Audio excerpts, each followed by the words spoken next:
తమిళ చూసారు కదా, కళ్యాణ్ పడాల ఊచకోత, పరివారం ప్రోమో మీద నా అభిప్రాయం. ఈ రెండు డిస్కస్ చేద్దాం. ముందుగా కళ్యాణ్ పడాల కోసిన ఊచకోత ఏంటో మాట్లాడుకుందాం. కళ్యాణ్ పడాలకి తన యూట్యూబ్ ఛానల్ ద్వారా 50,000 మంది సబ్స్క్రైబర్స్ని అయితే సొంతం చేసుకున్నాడు. 50,000 మంది సబ్స్క్రైబర్స్ని 6 నెలల క్రితం ఎవరో తెలియని ఒక వ్యక్తి కేవలం 27 వీడియోలతో సంపాదించుకోవడం అంటే that is the big success. ఆయన మొదటి మెట్టెక్కాడనమాట. కళ్యాణ్ పడాలకి 50,000 సబ్స్క్రైబర్స్ రావడం పెద్ద విషయమా, వాడు సెలబ్రిటీ కదా, ఇప్పుడు అయిపోయాడు కదా అని చెప్పి మీరు అనొచ్చు. సెలబ్రిటీ అయిపోయాడని మీరు అనొచ్చు. కానీ ఇంకా కొంతమంది ఉన్నారు కదా, ఇంకా కళ్యాణ్ పడాలని చులకనగా చూస్తూ, కళ్యాణ్ పడాల ఒక వేస్ట్ గాడు, కళ్యాణ్ పడాల ఒక ఇదన్నట్టు చూస్తున్నారు కదా కొంతమంది. అలాంటి వాళ్ళందరికీ చెప్పుచ్చు కొట్టే విధంగా 50,000 మంది సబ్స్క్రైబర్స్ దాటారు అనమాట కళ్యాణ్ పడాలకి. మిగతా వాళ్ళు కంటెంట్ క్రియేట్ చేసే వాళ్ళు సాధించడం పెద్ద విషయం కాదు. అంటే ఈ సంవత్సరాల తరబడి చేసుకుంటూ పోయే వాళ్ళు సాధించడం పెద్ద విషయం కాదు. 6 నెలల వ్యవధిలో 27 వీడియోలతో కళ్యాణ్ పడాల సాధించిన సక్సెస్ అంతా ఇంత కాదు. 50,000 సబ్స్క్రైబర్స్ దాటి ఇది ఇంకా ఇప్పటికీ ఆగదు. 1,00,000, 2 లక్షలు, 10 లక్షలు, 20 లక్షలు కూడా పోతుంది.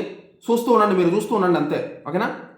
నెక్స్ట్ పరివారం ప్రోమో మీద నా అభిప్రాయం ఏంటంటే, అసలు చాలామంది అంటూ ఉంటారు, చాలామంది కామెంట్స్లో అంటూ ఉంటారు అనమాట. నా ఒక్కటి దాంతోనే కాదు, చాలామంది చాలా వీడియోస్ కింద కామెంట్ పెడుతుంటారు. కేటీ మీద లవ్ ఎడిట్స్ చేయొద్దు, వాళ్ళకి ఆ సాంగ్స్ పెట్టొద్దు, వాళ్ళు అది వాళ్ళ ఫ్రెండ్స్ మాత్రమే అని చెప్పి అంటూ ఉంటారు చాలామంది. కానీ ఈరోజు స్టార్మా వాడే ఆ ప్రోమోలో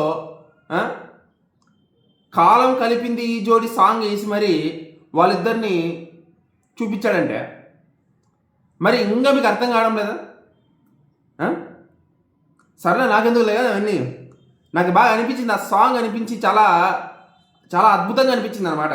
ఆ ప్రోమోలో ఆ షాట్ కానీ ఆ మూమెంట్ కానీ నిజంగా అది వాళ్ళు యాక్సెప్ట్ చేయడం కూడా చాలా బాగుంది. వాళ్ళు యాక్సెప్ట్ చేయడం వల్లే కదా ఆ సాంగ్ అయితే వేశారు. యాక్సెప్ట్ చేయకుండా వేరు కదా అది. ఇప్పటికే మీరు అర్థం చేసుకోవాలి. ఒక ఆవిడ ఎవరో వచ్చి, నాగేశ్వరమ్మనో ఎవరో ప్రతిసారి వచ్చి కామెంట్ పెడతారన్నమాట కొన్ని సందర్భాల్లో.